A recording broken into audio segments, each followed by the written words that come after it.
Good afternoon, family. Thanks for checking out today's broadcast.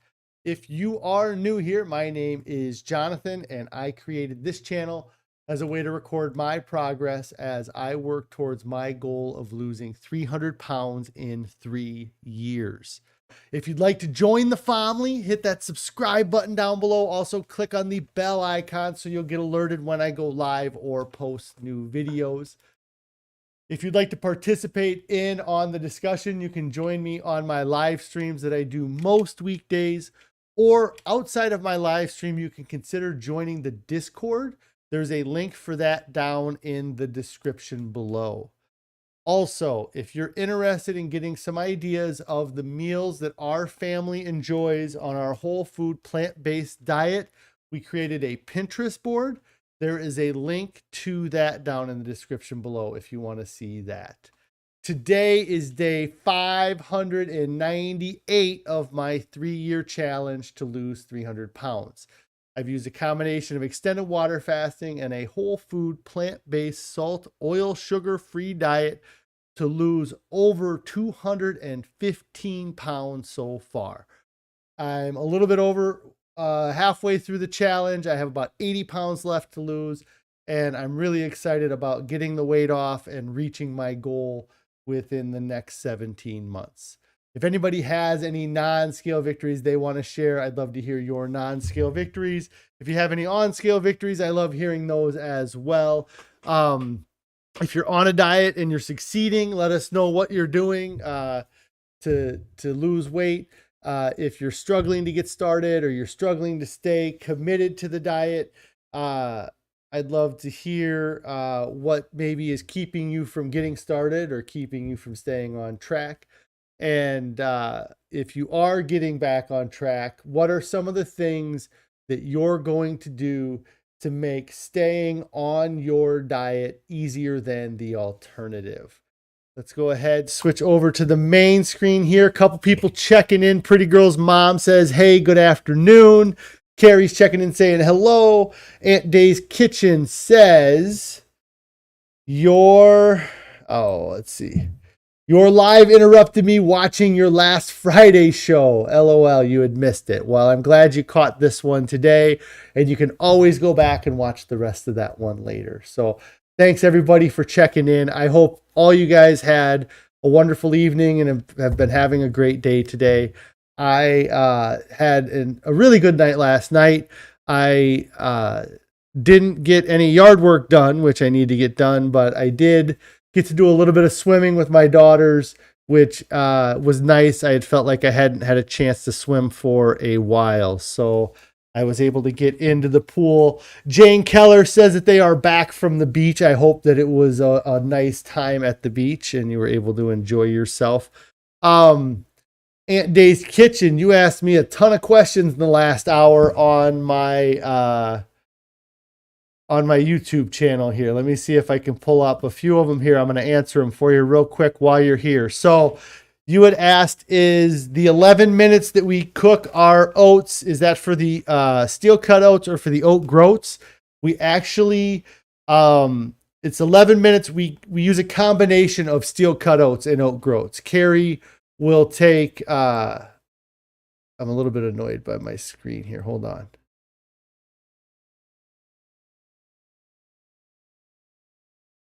All right. Now that's all is right with the world. The steel cut oats, oat groats. What we do is we actually mix them together. So it's generally about a half and half mix between oat groats and steel cut oats. We just put them all in one container, shake the container up, and take our oats from that. So it's 11 minutes for the combination of the two of those. There was another question you had asked. Let me see. It was about that meal, the masala oat, the masala oats we had, I think, a week and a half ago or on Friday a couple weeks ago. The recipe for that is on the Pinterest board. So if you want to get the recipe for the masala oats, you can get that from there. Aunt Day's Kitchen here says that Carrie, your before and after pictures from the wedding you guys went to are amazing. So powerful. Yes, she looks amazing, and really can see a difference in her complexion and just her overall appearance and everything. So, yeah, it's quite a transformation, especially from what Carrie considers the worst photo ever taken of her. So it does make a big difference on those two. Let's see. Pretty Girl's mom says that they actually used your multi-cooker for the first time this morning, and 12 minutes was good for you. I imagine you're talking about for Oats. Is that what the 12 minutes was good for? And Carrie says, thank you for the compliment, Aunt Day's Kitchen. So, yes. So yeah, last night did a little bit of swimming. It was nice to get into the swimming pool. It's such a difference. So Carrie, I believe it was today that she showed me the photo on her phone. It was either today or yesterday, but it's the 2-year anniversary since I built our swimming pool. And I can remember just how awful it was building that swimming pool. So it was mid-pandemic. I was well over 500 pounds, and it was it was this time of year. It was June of 2020, and so it was really hot out, and I had I've built, when I was in high school, I worked for a company that we built above ground swimming pools, and the type of pool that we bought was one of the easier styles of above ground swimming pools to put together. And so I decided that I would be able to put this together with by myself and with a little bit of help from Carrie. And it was not the best choice I had made. I can remember just being totally wiped out trying to put the swimming pool together. Thankfully, I did have a friend come over and help us finish putting the pool together. But I just remember how miserable it was trying to put this pool together. I think in my head, I kind of was like, well, it's not that tough, because the last time I put one of those together, it wasn't that tough. But the last time I put one of those together, I was like 20 years old. So it was at the time 18 years it was 18 years since I had built a swimming pool, and also 200 pounds less weight. I was probably closer to the weight I am now than 520 pounds when I put together the swimming pool 2 years ago. And so then I did all this effort to put this swimming pool together. And the type of pool that it is, the ladder to get into the pool is kind of built into the side of it. And it was an effort for me to get into the pool, and it was even a greater effort for me to get out of the pool. Like, I was worried because the ladder was attached to the sidewall. Me getting in and out of the pool, the whole sidewall would shake, and it was just putting a ton of stress on it. And then to get out of the swimming pool, it's not like an A-frame ladder where it had support that touched the ground on the inside. It was more like getting out of an in-ground swimming pool where it's like the rungs that aren't all the way to the bottom. So I'd have to pick my foot up 2.5 feet up off the ground and then pull my body up and stand up out of the swimming pool. And it was a lot of effort to get in and out of the swimming pool 2 years ago when I built it originally. But I wanted to enjoy the pool. I wanted to, hang out with my kids. And I really do and really enjoy swimming a lot. Like, that's one of my favorite exercise or activities to do in the summer is to go swimming. And then in comparison to, where I'm at now, I'm able to really easily get in and out of the pool. I'm not concerned about damaging the ladder or damaging the pool, climbing in and out of it.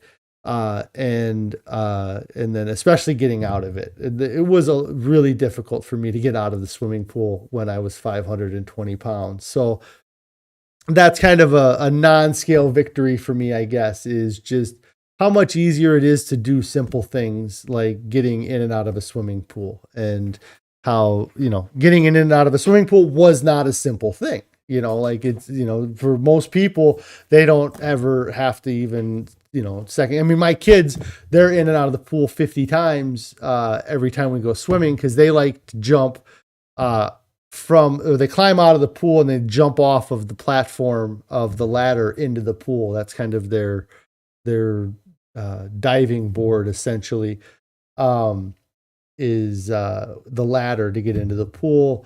And then just to, be active and play games with them and throw them around and not get out of breath, and just overall just more enjoyable at 304.8 pounds than it ever was at 519.8 pounds. So that was a lot of fun last night to go swimming with the family.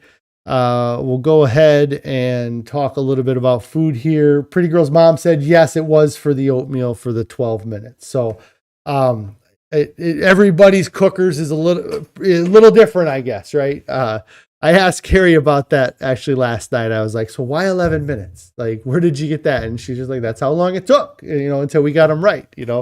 We tried it at 10 and it wasn't cooked enough. And so we bumped it up to 11 and then they were cooked enough. So, let me go ahead and work on the photos. I took a few photos of food yesterday. Really, it was, nothing exciting, I guess. So don't get your hopes up that I had anything amazing in the last 24 hours for food, but I did take photos of the food that I ate. So let's go ahead, pull this up and hope that it's there. Here we go. It's kind of hard to tell what that is, but this is just a bowl of rice with our mustard dressing that we like to make. It's a dressing that's got it's like a sweet mustard dressing that we use on a lot of different things. So I had a bowl of rice with mustard dressing in it. And then I had a big bowl of potatoes this was a very large bowl of potatoes, with the mustard dressing mixed into it. Carrie had some things going on last night with our daughter. She had a theater class that she's involved with. So it was just simple dinner last night, nothing too fancy. And it's really, you can eat this simple. Just bake up some potatoes in the Instapot or in your oven, or even microwave them. And then just throw a little bit of dressing in with them or some sort of flavoring. And there's a meal, and this was a pretty good volume of food. Some things I didn't take a photo of. We did have an ear of corn last night. Carrie sent me a text message, said that she had the best tasting ear of corn of the year today. So she's got me all excited that I'm going to have a good ear of corn tonight, or a couple ears of corn when I get home tonight. Then the other photos I took was just, my favorite snack, the Crazy Richards, peanut butter with, on Ezekiel bread. So if anybody's looking for a salt, oil, sugar-free peanut butter, this Crazy Richards of 100% peanuts, this we get from Walmart, and really enjoy the Crazy Richards peanut butter. Carrie is saying that she cannot wait until the Iowa sweet corn is ready. Yes.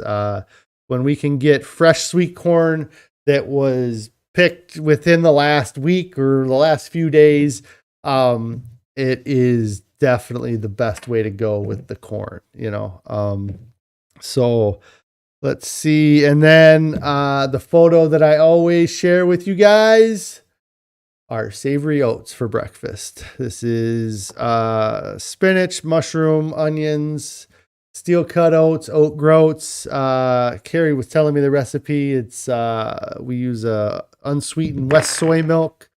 It's got no salt, oil, sugar in it either. And then we put a little bit of Kirkland's no salt seasoning and a touch of lemon juice in with it. And it's always a pleasurable breakfast. Anthony's checking in saying, hello, Anthony. I hope you're having a great day. Just kind of running down the food that I had for the last 24 hours. So that was breakfast. And then just today, I haven't eaten anything since breakfast. I don't generally eat during the day. I save all my binging for when I get home and eat a large batch of potatoes. Carrie says here that the Crazy Richards peanut butter is really decently priced. So if you're looking for a good priced peanut butter, that is decently priced. And I laugh at the peanut butter, and it's actually the almond butter that we used to eat with our oatmeal. We used to have almond butter in our oatmeal, and I was always weirded out by the almond butter and the like this butter here, because when you buy it, the peanut butter separates from the peanut oil, and you have to mix it yourself back together. And I always thought that was like gross. And now it's kind of a regular part of my diet. And it's funny to think of the chemicals that they probably have to put in peanut butter so that it doesn't separate. It'd be interesting to know what those do in your system when you eat them, having regular peanut butter, like it seems like when it's just peanuts, it separates, but when you add chemicals and you add other binding agents that keeps it from separating, which I keep hitting my microphone here, which makes it more appealing to people because they don't have to mix it themselves or deal with that.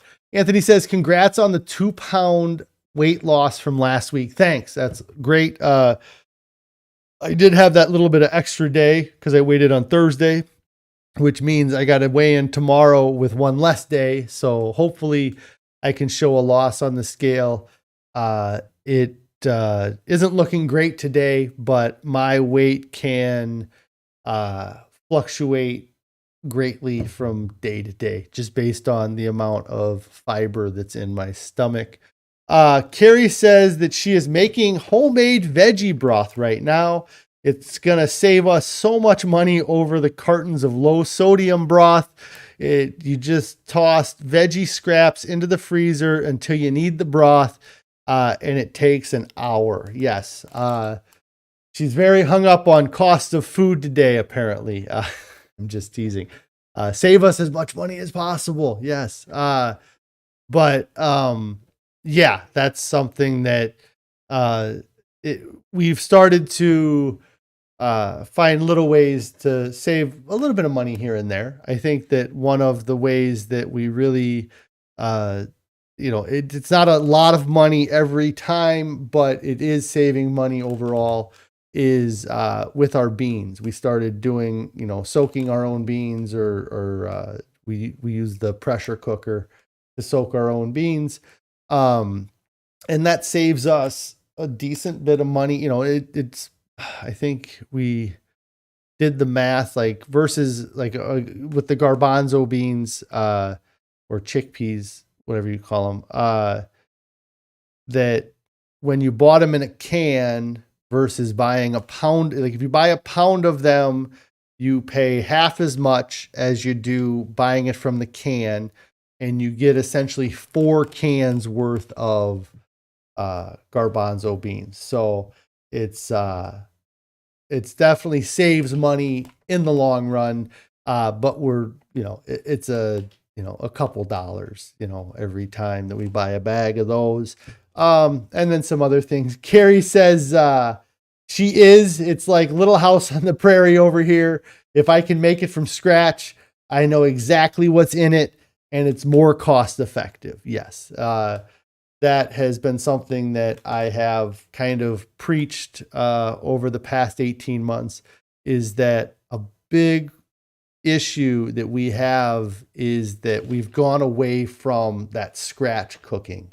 We've allowed these manufacturers to make our lives easier and prepare the food for us. So we just have to pop it in the microwave or throw it in the stove for a couple hours, or have most of a meal together and just add some hamburger, that by doing that, you do save time, but in order to save time, you end up spending more money on the food because they're going to charge you for their time to do that process. But I think that for me, all of that time that we save on that meal prep by getting it ready to eat, those foods aren't doing us any favors in the end because they're taking time away from the end of our life. So we save time today in preparing the food, but then we live 20 minutes shorter lifespan or 10 years shorter lifespan when you add it all up together. So going back to scratch cooking, knowing what's in your food, understanding your food a lot better, and being able to tweak it to your liking. Because when you buy a recipe or when you buy a marinara sauce from Ragu or Prego or any of these manufacturers, that you're using their recipe. There's no variation in it. Where when you make it from scratch, if you want it to have a little bit more garlic in it, you can put more garlic in it. You want it to have more mushrooms in it, you can put mushrooms in it. You can tweak it to your taste preference and really make it better for you personally than the highly sweetened, highly sodium saturated product that they make so that it appeals to the most people possible. Aunt Day's Kitchen says, hey, if you buy the 25-pound bags at Costco, it's even more money saved. And I imagine you're talking about the garbanzo beans. I didn't even know they sold 25-pound bags there. We've kind of, it was weird because we never bought rice in bulk or anything in bulk. And we went to an Asian market to try to find bulk rice, and it didn't seem to be cheaper than buying the rice from Walmart. But I think that they might have just been out of the cheap rice at the Asian market and only had rice that was more expensive. It was something where I need to find like a buying guide on the best way to get these rice and beans, because I've kind of been bugging Carrie about stocking up on some items. And so if we had a 25-pound bag of chickpeas, that would be awesome, because that would, I don't really feel like we're going to have food issues, but I also don't want to be in a position where we do have food issues and we don't have any food. So we have been collecting some shelf-stable things like rice and beans, just in case we do run into a situation where the grocery stores are out of rice or beans someday. Again, I don't think that it's going to be a major issue, but with being able to buy rice for less than $1 a pound or chickpeas for 80 cents a pound, it doesn't hurt to have a few pounds of that stuff saved up in your pantry, I feel like. And it's a lot better than what we were spending on meat. I don't even know what the price of meat is right now, but I do know that it's higher than it was 2 years ago when we switched over, or 18 months ago when we switched over to this diet. And and you can't buy meat in bulk and keep it unless you have a freezer, and then you have to have a freezer to keep it frozen. Anyways, but for rice is so easy to store and hold on to, and it's such a goofy thing because I never ate rice before, but I do eat rice now, and I had a big bowl of it last night. And something like that bowl of rice I had last night was probably more rice than I had in the year prior starting this challenge in that one bowl. Because anytime I would go to a restaurant, like a Mexican restaurant that served a entree with rice and beans, I would always ask for all beans and no rice, because I had this aversion to rice. I don't even know what it is. Like it's such a weird thing to me now that I didn't like rice, or I wouldn't even try it. And now it was a mental aversion to it. It really was. There was no good reason for me not to eat rice before. And now I eat all the time. Carrie says that we're doomsday prepping over here. Yeah, I don't know. It's, when I never expected to have to worry about getting toilet paper at the grocery store, at the store. And that was a problem for a little while. So you never know what's going to happen. And if you can have a little bit of, extra couple pounds of rice in the cupboard in case something does happen, it's not a bad thing. Anthony says to add sesame seeds to your rice. It's super yummy. I'll have to give that a try. I have not had sesame seeds. I'm trying to think of what is tahini made out of. Is tahini sunflower seeds? Maybe that's what. Because sometimes we'll mix something like a tahini in with our rice or our potatoes. Let me just see what tahini's made out of, just because I got nothing better to do.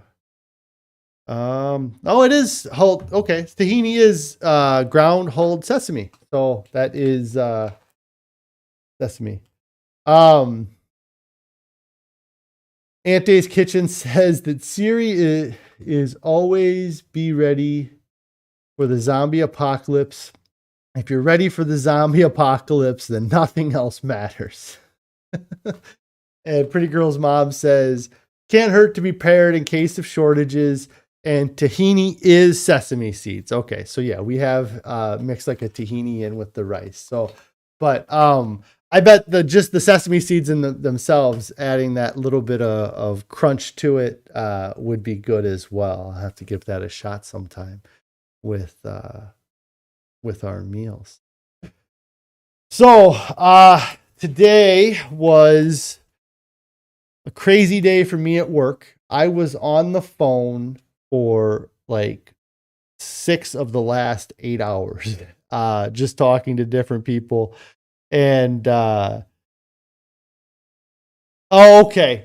Aunt Days, it said Siri. I was like, I'm not sure. So your theory is to always be ready for the zombie apocalypse. If you're ready for the zombie apocalypse, then nothing else matters, or you'll be ready for anything else. That makes sense. I think that zombies are probably one of the last things we have to worry about, but it doesn't hurt to be prepared for anything. And just having, like you said, it can't hurt to be a little bit prepared and have those things. The only thing that if we really were going to get worried about prepping, I think that we would have to become a little bit better gardeners and maybe figure out making some of our own food if we really wanted to be sustained in any type of doomsday event. But again, I'm not real worried that that's going to happen anytime soon. But you never know. it's a crazy world and a crazy time that we live in. Like the baby formula shortage. I mean, that's just crazy what's going on with that. And it's really, I don't know. I'm not going to get into it all. It's just kind of an um, odd things running out. I deal with purchasing things for work, and you'll order something and you'll have to wait because the computer chip that was in it isn't available, or there's some sort of just a simple thing that connects two items together, or a cable that goes together, that there's a shortage on that item, or there's been, you're unable to find them, that throws off a whole chain down the road, and the last year and a half has exposed a lot of weak links in different supply chains. I talked about the swimming pool. So the swimming pool that I bought a year and a half ago, the type of swimming pool, if you wanted to look up, if you really cared, it's called a splash pool. It is a soft-sided pool with a metal frame that you can get, like some from Initech that are really cheap, like go to Walmart and they're like these soft-sided pools. The splash pools is like the grandfather of those, that is just extremely beefy and very durable, because you didn't want to have a soft-sided pool that would tear or rip. And so when the pandemic started in 2020, all of the public swimming pools closed down.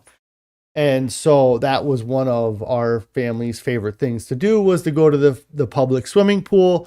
We weren't able to go to the swimming pool anymore, so we decided that I guess we'll have to get our own backyard swimming pool. And because I didn't know how permanent things were going to be, or how much we would get, or if I would like the placement of the pool, I decided that I wanted to get one of these splash pools. And also because I knew how easy they were to put up versus a steel-sided above ground swimming pool. And I contacted a company near us that sold these pools and had showed interest in getting the pool. And the sales lady was like, yeah, we can get you any size of these pools that you want to get. Just let us know what you want to do. Here's the price listing. So they weren't cheap. They're not as cheap as like the Initech pools that you can get from Walmart. And so we had to take a few weeks to a month to get the money together. I had talked to them, I think 2 weeks after I originally talked to them, and everything was still ready to go. Just let us know what you want to get. We'll get you taken care of. And so we got the money together, and I called the place up and I was like, hey, I want to come and get a contract for a swimming pool, or purchase one of these swimming pools. And the sales lady was like, oh, yeah, we don't have any more of those swimming pools, and we don't know when we're ever going to get one again. And I was like, what? For the last month, you guys have been, yeah, just let us know. Show up. We'll throw it in the back of your truck. And now you're telling me you got nothing. What happened? Or I didn't even ask her what happened. I was just like, that sucks. Like, I had this plan. I knew that swimming pools were hard to find. You couldn't get them at Walmart. You really couldn't get anything anywhere. And so I was like, well, there goes those plans. And I just kind of decided to contact one other place that was a little bit further away that sold them, and see if they had anything available. And the guy gets on the phone and he's like, yep, I got one left, and it's this price, and it's this pool package, and there's no negotiating. If you want it, you're going to have to come and get it today. And I was like, yeah, market sold. I'm on my way.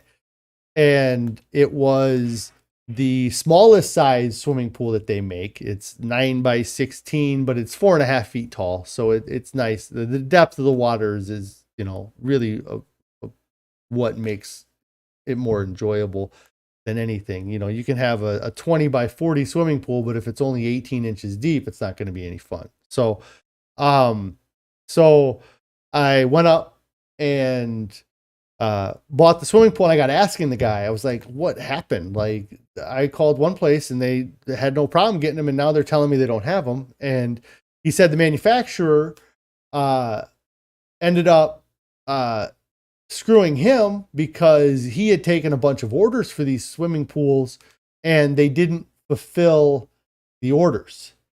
And so he was like, I had sold 20 pools that they wouldn't get me the swimming pools because they had an issue getting the steel that is the exoskeleton of the pool. He's like, we have all kinds of these liners. They have as many liners as you could possibly want, but they don't have the steel because it gets imported from Italy. And there was a supply disruption because of COVID.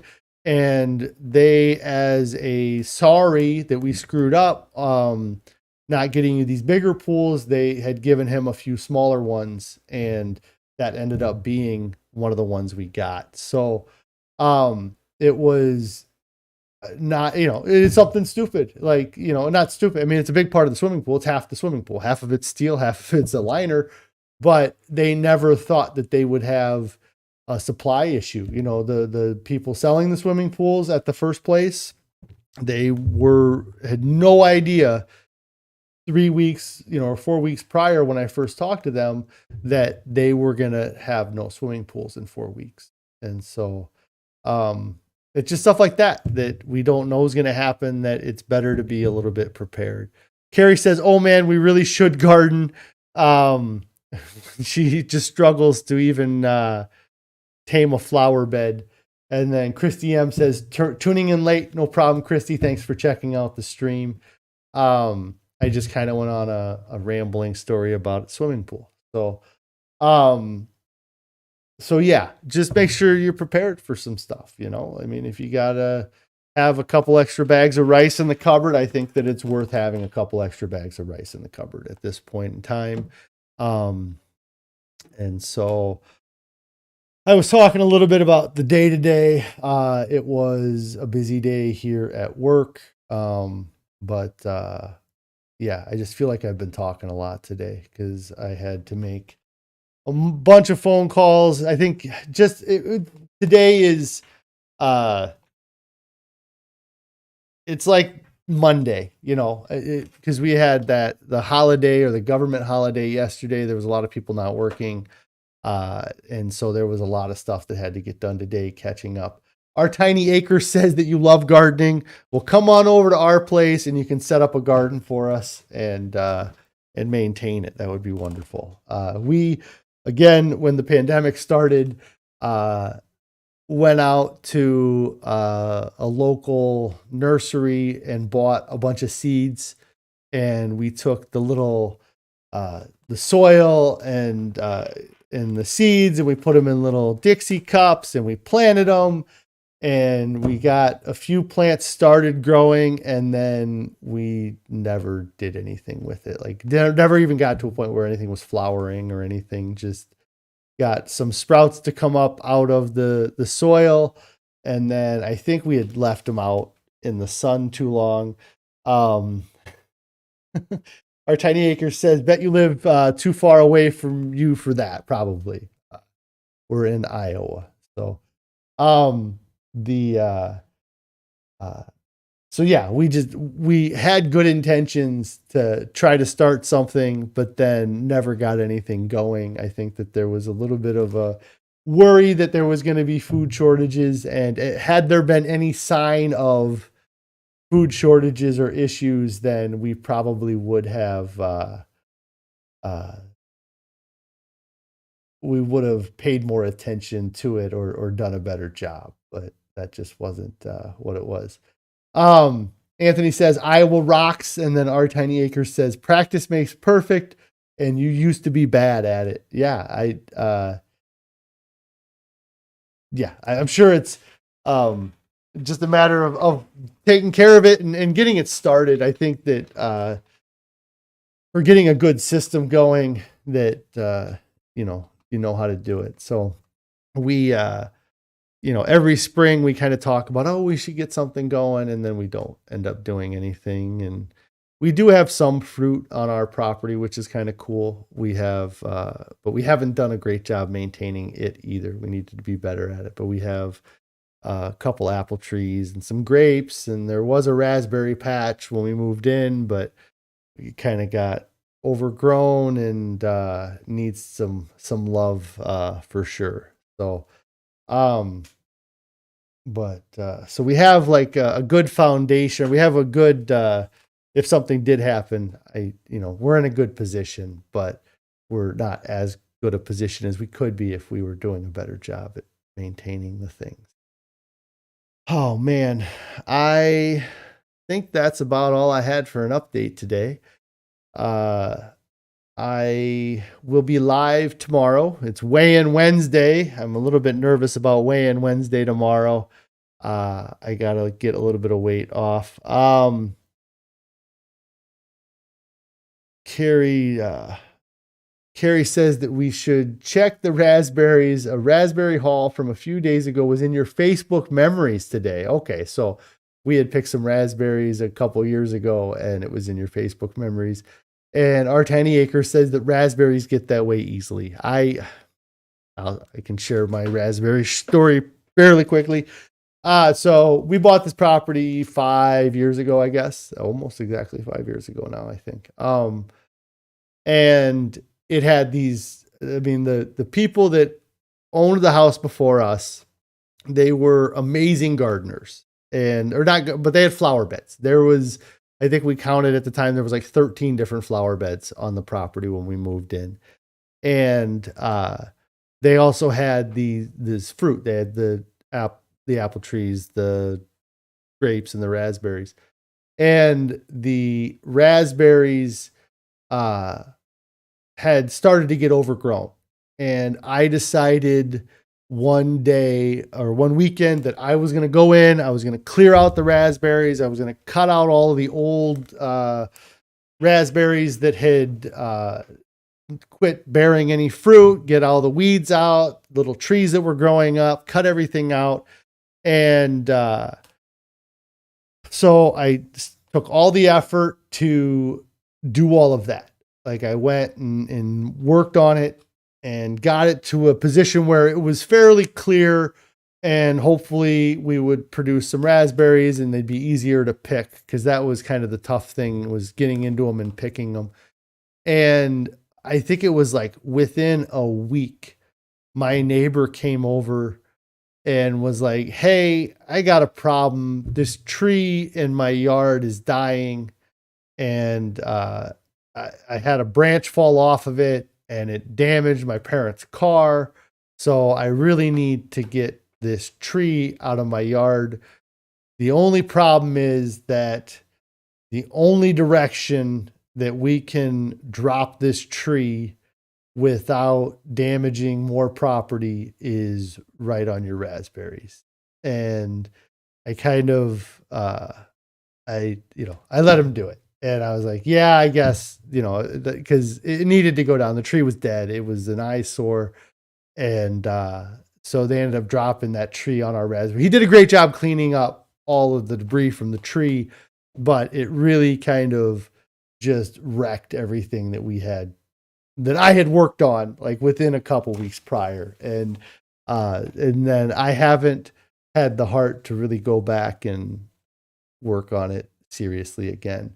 Our Tiny Acre says that you bought yours a little under 5 years ago as well.